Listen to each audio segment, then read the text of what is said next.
सखिया कहाँ से आवे ले पियरिया पियरिया लागल झालरी हो। सखिया कहाँ से आवे ले पियरिया पियरिया लागल झालरी हो। सखिया कहाँ से आवा लासे घुरवा भरल से धुर।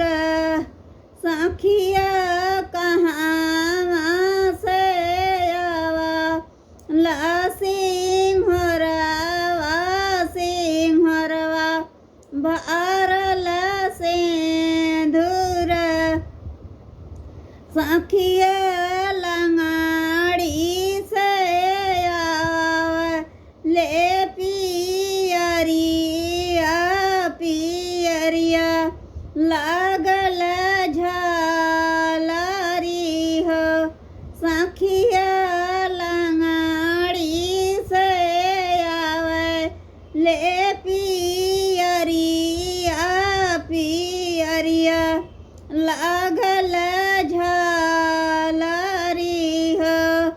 सखिया खतमीपुर से आवा लासे धुरवा से घुरवा भरल से धुर।